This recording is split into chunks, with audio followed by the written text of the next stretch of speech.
কথা নয়, নিজে কাজ নিজে করুন, বুঝলেন? অন্দরমহলে আমার অনেক কাজ আছে। নিজের কাজ নিজে করব? আমি তোমার স্বামী, আমি তোমার কাছে এইটুকু আবদার করতে পারি না? হ্যাঁ,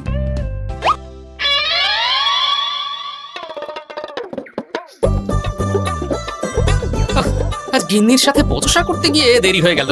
মহারাজ আবার আমার দেরি দেখে রেগে না যান।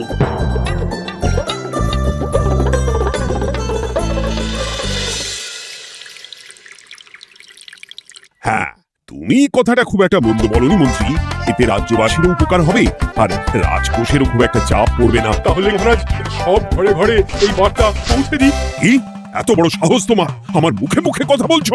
যাও, বেরিয়ে যাও বলছি আমার চোখের সামনে থেকে। তোমায় আর দেখতে চাই না। আমি আবার কি বললাম মহারাজ? কি বললে মানে? কি বলতে বাকি রাখলে শুনি? বলছিলাম কি, অপরাধ নেবেন না মহারাজ, সেনাপতি তো। চুপ, একদম চুপ। আমি মরছি নিজের জ্বালায় আর তুমি ওই ভুল ভাল বলে আমার মাথা বিগড়ে দিতে চাইছো। মহারাজ রেগে আগুন, এই ছিলেন ঠান্ডা, এই তো মুখে হাসি ছিল, এখন হাতে ডান্ডা। কি বললে কবি? তুমি আমায় অপমান করলে?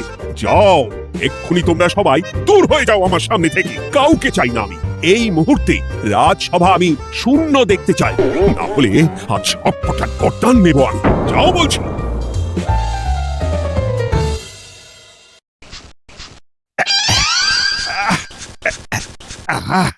একটু শান্তি হলো। ভেবেছিলাম রাজসভায় করব তাই রে নাই রে, রাজা দিলেন ঘর ধাক্কা, এখন সবাই বাইরে। এ তো তোমার জন্য, তুমি তো বেমক্কা একটা এমন কবিতা বললে। কেন এইভাবে চড়ছেন মন্ত্রী মশাই? দোষ তো আপনারও। আপনি তো কি একটা বলে রাজা মশাইয়ের মাথা গরম করে দিলেন। আমি আবার কি বলেছি? আরে মহারাজ তো সেনাপতির ওপর রেগে গেলেন। আরে বাবা, আমি আবার কি করলাম? পণ্ডিত মশাই কি সব বলে দিলেন, তখনই তো মহারাজ। এই আমার নামে একটা অসাধু বাক্য বললেই আমি কিন্তু। একই কাণ্ড! কৃষ্ণনগর রাজসভার সভারত্নরা বাইরে বের হয়ে কি মহা হট্টগোল শুরু করলেন। মহারাজ সবাইকে একসাথে ঘাড় ধাক্কা দিয়েছে। ওরে বাবা, এতগুলো ঘাড়ে রাজামশাই একসাথে ধাক্কা দিলেন কিভাবে? আচ্ছা, দোষটা কে করলো? দোষ করেছে ও, দোষ করেছে ও। দোষ করেছে ও। দোষ করেছে ও। এবারেও কেউ একমত হতে পারলেন না। কে দোষ করেছে? আচ্ছা বেশ, কি হয়েছে কেউ একটা খুলে বলুন দেখি। আমি বলছি, মহারাজ বেশ খোশ মেজাজি ছিলেন, কিন্তু হঠাৎ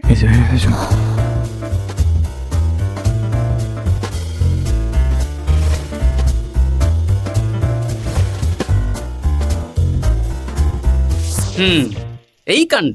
এ তো ভারী অদ্ভুত রোগ মনে হচ্ছে। মহারাজের আচমকা মাথায় রক্ত চড়ে গেল নাকি? হ্যাঁ, মহারাজ আপনাদের রাজসভায় ডেকেছেন। ওরে বাবা না, যাবো না গো আমি, আমার কাছে আমার প্রাণ সবচেয়ে দামি। আমিও যাব না, নির্ঘাত মহারাজ গর্দান নিতেই ডাকছেন। আমিও যাব না গোপাল, আমারও প্রাণের বড় মায়া। আচ্ছা, এটা কি কোনো কথা হলো? হ্যাঁ, প্রাণের মায়া কার নেই বলুন তো? আর মহারাজ যে গর্দান নিতেই ডাকছেন তার কি কোনো মানে আছে? অন্য কারণও তো হতে পারে। তুমি কি করে বুঝলে? হ্যাঁ, বুঝতে পারিনি, তবে আন্দাজ করেছি। তোমাদের কথাতেই শুনলাম মহারাজ খোশ মেজাজেই ছিলেন, সহসা রেগে গেছেন। আবার যে সহসা খোশ মেজাজেই ফেরেননি, তাই কি বলা যায়? এটা তুমি বলনি তো মন্দ। চলো সবে ফিরিয়ে আনি রাজসভার ছন্দ। আরে গোপাল, এসো এসো এসো। এত দেরি করলে কেন? বাকিরা কোথায়? তারা আসছেন মহারাজ। আপনি তাদের ডেকেছেন, তাদের ঘাড়ে কটা মাথা যে তারা আসবেন না। কিন্তু মহারাজ, আমি অন্য কথা ভাবছি। কি কথা গোপাল? আপনি নাকি সভায় আজ হঠাৎ সবার উপরে রেগে গিয়ে তাদের সভা থেকে বের করে দিয়েছেন মহারাজ। এ কি সত্যি মহারাজ? আরে না না গোপাল, মোটেও না। বলতে পারো আমি সবার সাথে একযোগে একটা রসিকতা করছিলাম। আমি দেখছিলাম সবাই আমার রসিকতা কেমন বুঝতে পারে। তাই নাকি? আসলে তুমি ছিলে না বলেই এরা কেউ আমার রসিকতা ধরতে পারেনি। কি সত্যি মহারাজ? আপনি সত্যি আমাদের উপর কোনো রাগ করেননি? কি এই সব কিছুই আপনার রসিকতা ছিল? মা, তাই নাকি মহারাজ? এই যে আপনি শুনিয়ে দিলেন কথা কড়া কড়া, সবকিছুই ছিল আসলে নিছক মজা করা। আবার যত সব বাজে বকছো তোমরা। এত কথা কেন? তোমরা কেউ আসলে মহারাজ কৃষ্ণচন্দ্রের রাজসভার যোগ্য নও। যাও যাও, দূর হয়ে যাও। কিন্তু মহারাজ, এই যে আপনি বললেন। তুমি সবার আগে যাও তো। তুমি হলে সব নষ্টের গোড়া। যাও বলছি, আমার আর ভালো লাগছে না। যাও। জপ বাবা।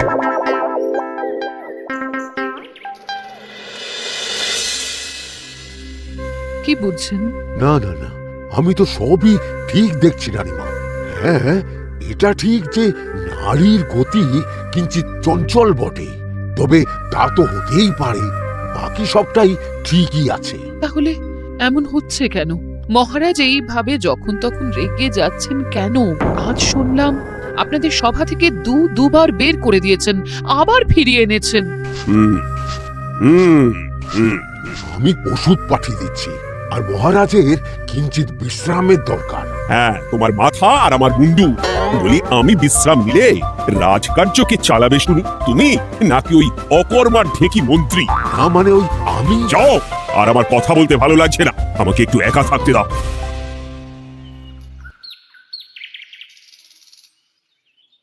ব্যাপারটা কি বুঝলে গোপাল?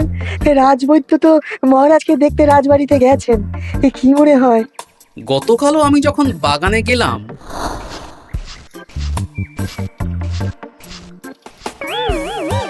গোপাল, তোমার কি মনে হয় মহারাজকে কোন রোগে ধরেছে? এই রেগে যাচ্ছেন, আবার এই মাথা ঠান্ডা হয়ে গিয়ে ডেকে পাঠাচ্ছেন। আমি বলি কি গোপাল, তখন সবার সামনে বলিনি বটে, তবে এখন তোমার সামনে স্বীকার করতে বাধা নেই। কি কথা বিজ্ঞানী? মহারাজের এই রাগের কারণ হয়তো আমি। আমার মনে হয় আমার দোষেই উনি এরকম বারবার রেগে যাচ্ছেন। কেন? আসলে মহারাজ আমাকে একটা মাথা যন্ত্রণা সারার ওষুধ আবিষ্কারের দায়িত্ব দিয়েছিলেন, তো আমি অনেক চেষ্টা করেও সেই ওষুধটা আবিষ্কার করতে পারিনি। যেটা আবিষ্কার করেছি তাতে সেরকম কাজ হচ্ছে না। আমার মনে হয় ওনার মাথা ব্যথা থেকে এরকম হচ্ছে। সে যাই হোক, তুমি কিছু একটা করো গোপাল। মহারাজের অসুখ কিভাবে সারানো যাবে সেটা নিয়ে কিছু একটা ভাবো। ভাবতে তো হবেই। আজ সন্ধেবেলায় তুমি তোমার বাড়িতে বাকি সভাসদদের ডেকে আনো, আমি সমাধান সঙ্গে নিয়ে সময় মতো চলে আসবো। আচ্ছা বেশ, তাই হবে। আমি এখনই বাকিদের খবর দিয়ে দিচ্ছি। আর বিজ্ঞানী, একটু এদিকে এসো তো, একটা কথা আছে।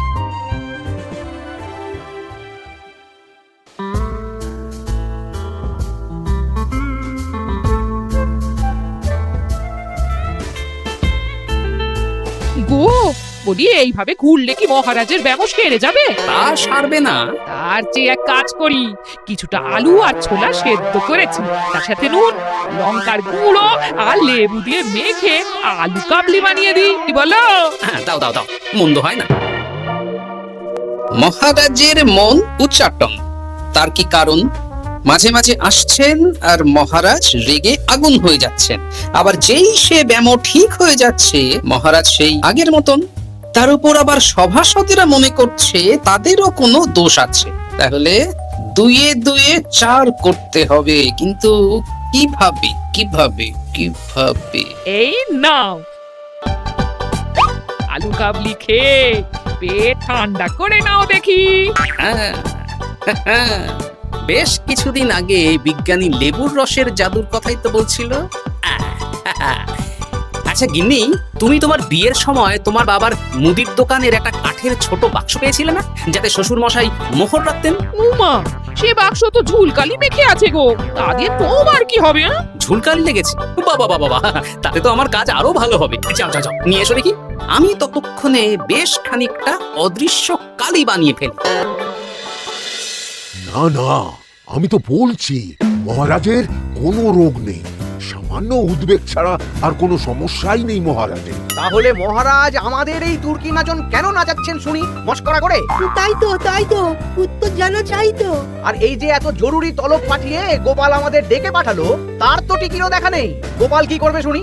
যে রোগ আদপেই নেই সেই রোগ কিনা ওই গোপাল ছাড়াবে? আমার তো বিশ্বাসই হয় না। বিশ্বাসে মিলায় বস্তু, তর্কে বহু দূর, তাই না মন্ত্রী মশাই?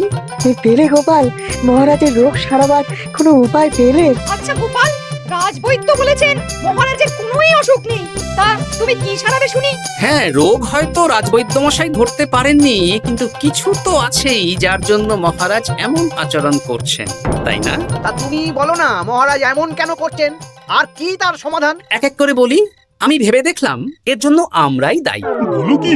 আমরা সবাই কোনো না কোনো সময়ই মহারাজের রাগের কারণ হয়েছি, তাকে আঘাত দিয়েছি, বিষণ্ণ করেছি। ইচ্ছে করে করিনি হয়তো, কিন্তু করেছি। আর মহারাজ সেই সব কথা বুকে চাপা দিয়ে রেখেছেন। তুমি বলতে চাইছো অতীতে সেই সব ভুলের কারণেই মহারাজ এমন করছেন? আমার তো তাই মনে হয় সেনাপতি। আচ্ছা আচ্ছা, তর্কের খাতিরে যদি তাই ধরে নি, তাহলে এখন আমাদের কি করণীয়? আমরা তো কাল যন্ত্রে চেপে অতীতে ফিরে যেতে পারবো না যে সেই সব ভুলগুলো শুধরে দেবো। তা হয়তো হবে না, কিন্তু কিংকর্তব্য বিমূঢ় বাবার আদেশ যদি মানি, তাহলে এই সমস্যার সমাধান সম্ভব মন্ত্রী মশাই। কি বললে? ত্রিকালজ্ঞ বাবা কিংকর্তব্য মুরব্ব বিমুড়ো সে আবার কি গোপাল? আছেন একজন জ্ঞানী ব্যক্তি, আমার খুব পরিচিত। তার দেওয়া একটা উপদেশ আমার জানা আছে। আমার বিশ্বাস তাতে মহারাজের এই সমস্যার সমাধান হয়ে যাবে। কি করে শুনি? এই কালি হলো অদৃশ্য কালি। কলম দিয়ে অদৃশ্য কালিতে কাগজের উপর লিখতে হবে। কি লিখতে হবে? লিখতে হবে যে মহারাজের সাথে অতি সাম্প্রতিক কালে আমরা যা যা অন্যায় করেছি তাই লিখতে হবে। কোনো মিথ্যে কথা লেখা যাবে না। তবে চিন্তা নেই, অদৃশ্য কালি, ফলে কেউ কারো লেখা পড়তে পারবে না। এইবার এই কাগজ ভাঁজ করে ফেলে দিতে হবে এই বাক্সে। বাক্সে তালা, তার চাবি থাকবে মন্ত্রী মশাইয়ের কাছে। আবার আমার কাছে কেন? পরে যাতে কোনো সন্দেহ না করেন, যা সন্দেহবাতিক মৌন আপনার। বললে এইবার এই বাক্স সারা রাত নদীর ধারে বটতলায় পড়ে থাকবে, চাঁদের আলো পান করবে। তারপর সকালে আমরা সবার সামনে এই বাক্স ফেলে দেব নদীর জলে। সবার অন্যায় সারা রাত চাঁদের আলো পান করে শুদ্ধ হয়ে ভেসে যাবে নদীর জলে। ব্যাস ব্যাস, আমরা সবাই পাপ মুক্ত হয়ে যাব। একদম সবাই শুদ্ধ হয়ে যাব, আর মহারাজের ব্যায়ামও সেরে যাবে। কিন্তু তুমি কোনো চালাকি করছো না তো গোপাল? অদৃশ্য কালিতে লেখার সাথে আমি আর কোন চালাকি করব মন্ত্রী মশাই? দেখুন, আমি একটা কাগজে লিখছি। কি কিছু বোঝা যাচ্ছে? সত্যি তো কিছু বোঝা যাচ্ছে না যে আদৌ কিছু লেখা হয়েছে কি হয়নি। তাহলে লেখা শুরু করা যাক। এক এক করে লিখুন আর কাগজ ভাঁজ করে বাক্সে ভরে দিন। আর হ্যাঁ, একদম মিথ্যে কথা লিখবেন না, তাহলে কিন্তু লেখাগুলো অদৃশ্য থাকবে না, ফুটে উঠবে। আচ্ছা গোপাল, বুঝেছি। কলম কালি মন, লেখে 3 জন। মিথ্যে কথা লিখে দিলেই ঘটবে অঘটন। আমি বাক্সটা নদীর পাড়ে সঠিক জায়গায় রেখে আসবো। তারপর কাল সকালে সবাই মিলে এই বাক্স ফেলে দেব নদীর জলে। ঠিক আছে?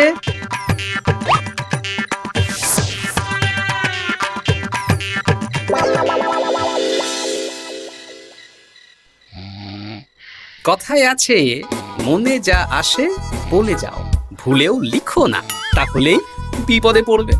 এদিকে কেমন সবাই নিজের নিজের দোষ লিখে বাক্সে ফেলে দিয়েছে। ভাগ্যিস আমি সবার লেখা কাগজগুলো রাতের অন্ধকারে বের করে আনলাম।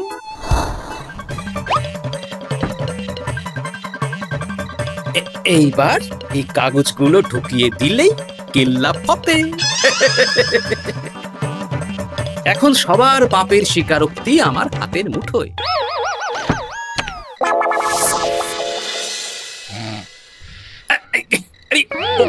মাগো, ও বাবা গো, ওগিনি বলি, নাক ডেকে তো ঘুমোচ্ছ, আমার পিঠটা একটু চুলকিয়ে দাও দেখি।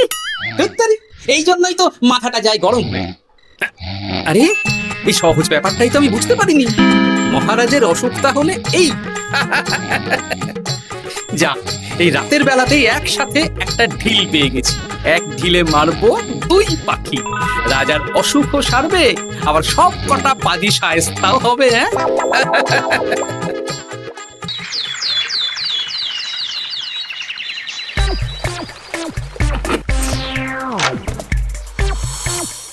কি এইবার শান্তি হয়েছে তো মন্ত্রী মশাই? যেমন অদৃশ্য লেখা ছিল সেই রকমই আছে তো? কিন্তু এতে কি মহারাজের রোগ সেরে যাবে? যাবে না মানে? মনে করুন সেরে গেছে।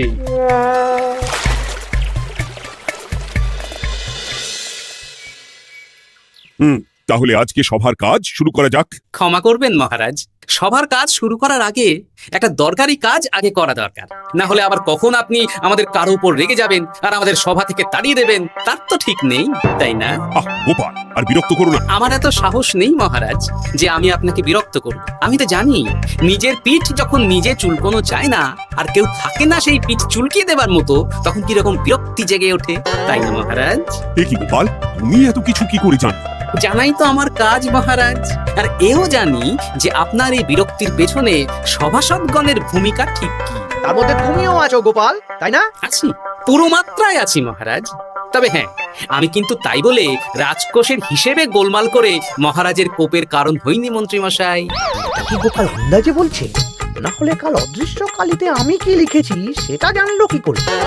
এই, আমি যা লিখেছি সেটাও কি গোপাল পড়ে ফেলেছে নাকি? যাকে পড়লেই বাকি, সব লেখা তো ওই নদীর জলে ভেসে গেছে। আমি যে লিখেছি তার প্রমাণ কি? তবে আর চিন্তা নেই মহারাজ, সমস্যার সমাধান হয়ে গেছে। এখন থেকে আপনি যতক্ষণ রাজসভায় থাকবেন, প্রথমে মন্ত্রী মশাই, তারপর পণ্ডিত মশাই, আর তারপর রাজবৈদ্য পালা করে আপনার পিঠ চুলকে দেবে। কেন আমি কেন চুলকে দেবো? না দিলে যে আপনার কপালে অনেক বড় শাস্তি ঝুলছে মন্ত্রী মশাই। রাজকোষে যে জালিয়াতি আপনি করেছেন তার স্বীকারোক্তি আমি হাজির করব যে মহারাজের সামনে। এই নিন মহারাজ, মন্ত্রী মশাইয়ের পাপের স্বীকারোক্তি। আপনি আগে মন্ত্রী মশাইয়ের লেখাটা পড়ুন, তারপর একে একে সকলের স্বীকারোক্তি দিচ্ছি। এ কি মন্ত্রী, তুমি রাজকোষ থেকে 500 মোহর চুরি করেছো, আর তার বদলে সেই হিসেব তুমি পুকুর পাড় বাঁধানোর খরচ হিসেবে দেখিয়েছো। এই সেরেছে, এটা ফুটে উঠলো কি করে? সে অনেক কাণ্ড মন্ত্রী মশাই, বাকিদের সবারটাই আছে, এত জেনে কাজ কি? হ্যাঁ? না না, জানতে তো হবেই। তাহলে শুনুন, এই অদৃশ্য কালি আসলে লেবুর রস। গতকাল রাতে আমি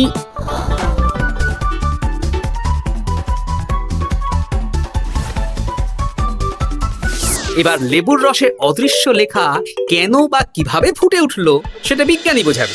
লেবুর রসে লেখা আগুনের তাপে ধরলে ফুটে ওঠে, কারণ লেবুর রসে থাকা অম্ল কাগজের সাথে থাকা শ্বেত সারের সাথে বিক্রিয়া করে, এবং তাপ পেলে সেই বিক্রিয়া দ্রুত হয়ে কাগজের শ্বেত সার রাসায়নিকভাবে পরিবর্তিত হয়ে গাঢ় রং ধারণ করে।